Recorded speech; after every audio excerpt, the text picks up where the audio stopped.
C'était un Raw qu'on attendait tous énormément et je n'ai pas été déçu. J'ai vraiment pas été déçu.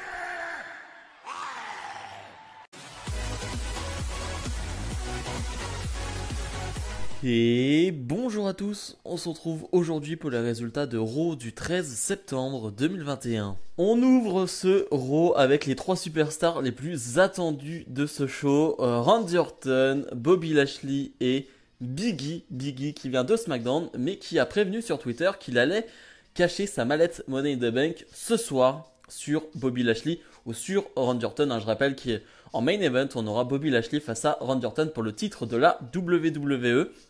Bien évidemment, on a Matt Riddle qui est là aussi. J'ai bien aimé cette promo. On a parlé à SmackDown de très bons segments entre Lesnar, Roman Reigns et Paul Heyman. Alors, on n'est pas sur ce niveau-là non plus, mais j'ai bien aimé l'intensité qu'il y avait entre ces trois-là. Le fait que les trois veulent être champions du monde, veulent le titre tout simplement.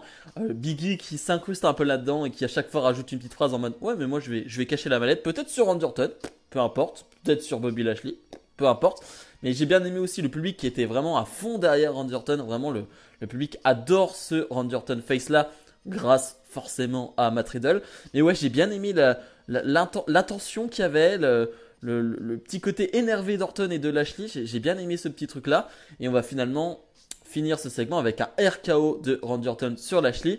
J'avoue que je me suis dit, est-ce que Biggie va cacher directement en début de show? Finalement, non. Il va voir que Bobby Lashley se relève un peu et ne va pas cacher sa mallette. Mais vraiment, je trouve que c'est un bon début de show qui te donne envie de voir la suite. Charlotte Flair, la championne d'Euro, fait face à Shayna Baszler.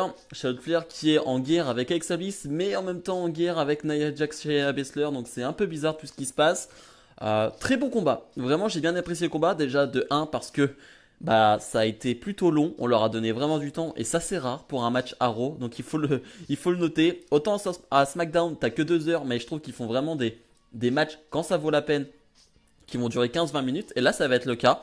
Et je trouve que ça en valait la peine pour réhabiliter, on va dire, pour remettre, on va dire, au devant de la scène Shayna Baszler qui va vraiment faire un beau combat face à Charlotte Flair. Voilà, on retrouve la Shayna Baszler qu'on connaît et ça donne vraiment un bon combat. Une fin de match qu'on a déjà vue avec une Nia Jax qui veut intervenir, on ne sait pas trop, mais en tout cas, elle gêne Shayna Baszler et Charlotte Flair va en profiter pour gagner ce combat. Donc finalement, Shayna Baszler n'en sort pas trop affaiblie de ce combat. Et après le combat, un segment que j'ai adoré, vraiment la promo entre Alexa Bliss et Charlotte Flair. J'ai trouvé ça trop bien. Le public va superbement bien réagir d'ailleurs à l'arrivée d'Alexa Bliss et ce que va dire Alexa Bliss.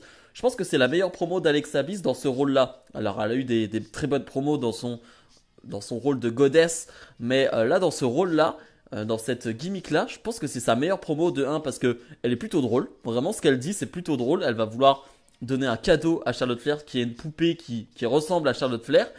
Et c'est plutôt drôle ce qu'elle va dire. Elle va dire je te donne un cadeau, une poupée avec laquelle tu pourras jouer quand tu n'auras plus ton titre après Extreme Rules. C'est plutôt marrant. Après elle va même l'insulter en faisant un petit sourire. J'ai plutôt trouvé ça très drôle. Enfin vraiment j'ai trouvé ça très drôle et très amusant. Le public vraiment va bien réagir là aussi. Finalement Alexa Bliss va en terminer en attaquant Charlotte Flair et en posant avec le titre. Mais vraiment je trouve que ouais ça a bien fonctionné et j'avoue que j'ai bien aimé.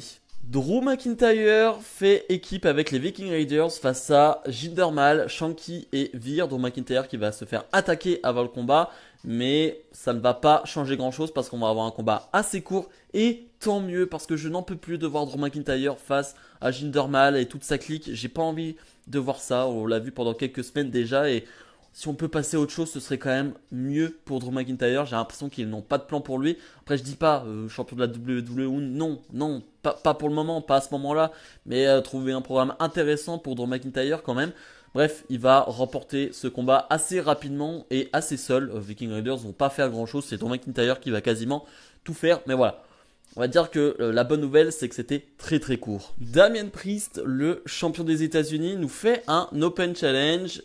Bon, on s'est fait spoiler sur Twitter parce que bon, le principe d'un Open Challenge, c'est que Damian Priest arrive sur le ring et que justement, on ne sait pas qui va arriver.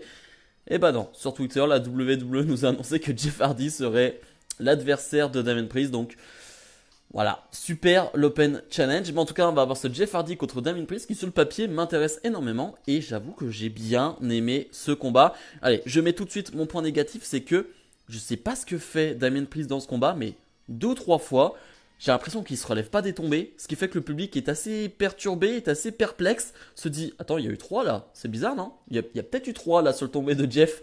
Donc un peu bizarre. Voilà, juste ces petits moments-là. Mais sinon, j'ai bien aimé. J'ai bien aimé parce qu'on a un bon Jeff Hardy qui se déplace plutôt bien. Alors oui, c'est quand même très triste de dire ça. Juste de dire qu'il se déplace plutôt bien. Mais qui est plutôt dynamique, qui met de l'intensité parce que Damien Priest en met à chaque match. Donc Jeff Hardy est obligé de répondre à cette intensité-là. Et ce qui fait que Jeff Hardy est embarqué dans le rythme de Damien Priest et j'aime bien. J'aime vraiment bien ce qu'ils font sur le ring. En plus, on leur donne du temps. Là aussi, je parlais de temps tout à l'heure, mais le temps est important. Le public est hyper investi derrière Jeff Hardy. Je sais pas si c'est pour la popularité de Damien Priest, je sais pas si c'est la meilleure chose à faire que d'affronter Jeff Hardy.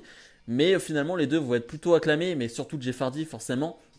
Et finalement, Damien Priest qui va remporter ce combat. Donc voilà, je sais pas si c'est la meilleure des choses pour Damien Priest, mais en tout cas, on a eu un beau combat. Sheamus, qui est le prochain adversaire de Damien Priest, va s'en prendre à Damien Priest, mais finalement, Damien Priest va reprendre le dessus. Bref, en tout cas, j'ai passé un bon moment et je suis content de voir ce Jeff Hardy là à ce niveau-là. Nikki ASH fait face à Tamina. J'en ai marre de faire des reviews de show et d'avoir à parler des matchs de Tamina. Je n'en peux plus, vraiment, il n'y a rien, c'est vide. C'est un combat qui est vide. J'aime pas faire ce genre de phrases et voilà, j'aime pas dire ce genre de choses, mais quand je vois à SmackDown que Tony Storm, que Liv Morgan n'est pas utilisé, que chaque semaine à Raw, on voit 10-15 minutes de Tamina, ça m'énerve un peu. Alors je vous le dis, j'aime pas ça parce que certains vont aller harceler Tamina, vont aller envoyer des messages voilà, insultants et c'est pas le but. Mais c'est vrai que ça m'énerve. Quand je vois ce genre de choses, ça peut m'énerver. Bref, le combat est pas bon. Nikki ASH va finalement remporter ce combat, mais ouais, franchement, on s'en fiche. On s'en fiche totalement. Après le combat, on enchaîne directement avec Rhea Ripley face à Natalia et c'était beaucoup mieux, vraiment beaucoup mieux. D'ailleurs, ils vont leur laisser beaucoup de temps, là aussi peut-être un peu trop, mais là aussi je me dis c'est peut-être dû au fait qu'à SmackDown on n'ait pas eu de match féminin et ça a fait beaucoup parler parce que on était censé en avoir un, mais dû au problème de temps, de timing, on n'a pas eu de match féminin et je pense qu'ils se sont dit on va se rattraper sur l'Euro. Donc voilà, ils ont donné beaucoup de temps aux femmes et c'est très bien quand c'est bien fait. Quand c'est bien fait, moi je m'en fiche, hein, femme ou homme, j'en ai rien à faire, juste quand c'est bien fait. Et là c'est plutôt bien fait, on a un bon combat entre Natalia et Rhea Ripley. C'est dommage juste que Natalia on s'en fiche un peu, mais ça donne un bon gros match à Rhea Ripley. On n'a pas eu beaucoup des gros matchs comme ça dans le roster, enfin à Raw en tout cas. On n'a pas eu beaucoup des gros matchs comme ça où le public est vraiment derrière elle. Et finalement elle va remporter ce combat en faisant abandonner Natalia. Donc voilà, Rhea Ripley et Nikki H pardon, se placent voilà, en tant que challenger numéro 1 au titre de Natalia et Tamina et c'est vraiment pas si mal que ça. Le New Day, Ali et Mansour font face à Omos, AJ Styles, Mace et T-Bar. Match plutôt court, je crois qu'il y a juste une pub pendant le combat.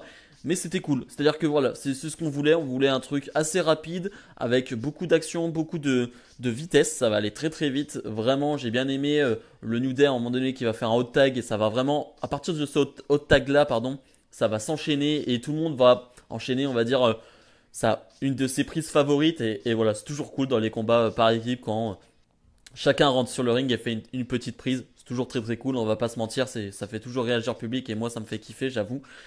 Mais finalement, la finalité, c'est que Omos est trop fort. Encore une fois, Omos qui n'était pas rentré sur le ring encore et qui va finalement rentrer sur le ring et qui va s'occuper des 4 gars en face. Et oui, il va vraiment s'occuper des 4 un à la suite. Les 4 vont même se mettre les 4 sur lui, mais ça ne va pas suffire. Omos est trop fort et va gagner ce combat pour son équipe. Voilà, vous le savez, je suis pas encore un grand fan de Omos, mais disons que si tu veux le pusher comme ils font, c'est la bonne manière. Il paraît imbattable, il paraît trop fort, il paraît imbattable, ouais, vraiment. Et c'est plutôt bien fait, voilà. C'est pas forcément le type de catch que j'aime. C'est pas forcément un catcheur que je vais apprécier. Je vais attendre de voir, peut-être dans le futur, on ne sait pas.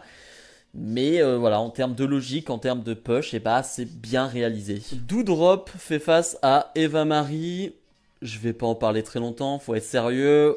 Ça va pas durer très longtemps. Doudrop va l'emporter et tant mieux. J'aurais bien aimé qu'elle vraiment, elle fracasse Eva Marie, vraiment que ce soit un passage à tabac. Ce n'a pas été vraiment le cas. Eva Marie va avoir quelques coups, elle aussi, à donner. Mais bon, la finalité, c'est que Doudrop va gagner, c'est le plus important. Et maintenant, il faut passer à autre chose, s'il vous plaît. Eva Marie, qu'elle soit, je ne sais pas, qu'elle manage quelqu'un, voilà, qu'elle soit manager, mais qu'on laisse Doudrop tranquille maintenant et qu'on la laisse catcher parce qu'elle peut être très intéressante à mon avis. Le main event, Bobby Lashley défend son titre de champion de la WWE face à Randy Orton.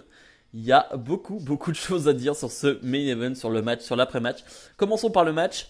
C'était très bien. Alors, ce qui se passe sur le ring, c'est très correct, c'est même bon, j'ai envie de dire. Ce qui se passe entre Orton et Lashley, c'est du basique. Je m'attendais pas à plus, je m'attendais pas à un moins bon. C'est du bon catch.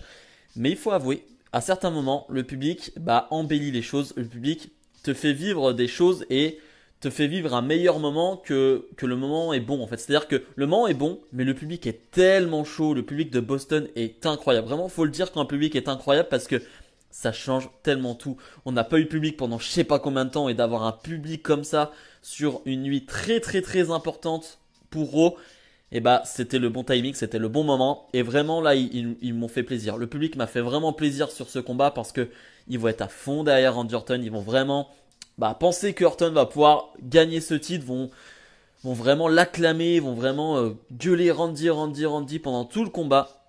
Ça ne va pas suffire parce que finalement Bobby Lashley est trop fort et va remporter ce combat. Alors Orton aurait pu gagner à un moment donné, mais il y a eu une intervention de MVP. Bref, c'est pas hyper clean tout ça, mais on s'en fiche. En tout cas, Bobby Lashley remporte ce combat. Après le combat, Lashley est pas très content, donc il s'en prend à Orton, il s'en prend à Riddle. Mais en s'en prenant à Orton, il va se faire mal à la jambe. Et ça, c'est un petit détail qui ne m'a pas échappé, bien évidemment, parce qu'il va, voilà, il va porter Orton, il va le projeter contre la table des commentateurs, mais il va se faire mal à la jambe, il va revenir sur le ring. Musique de Biggie qui avait dit qu'il allait cacher sa mallette ce soir. Et Biggie, il tient sa promesse, il tient ses paroles, il cache sa mallette. Le public est en feu. Pub, bien sûr, faut qu'il y ait une pub à ce moment-là. Le pire moment pour la pub. On voit le combat qui commence après la pub. Et j'avoue que j'ai eu peur, j'avoue que j'ai eu très peur. Lashley qui va réussir à porter son spear.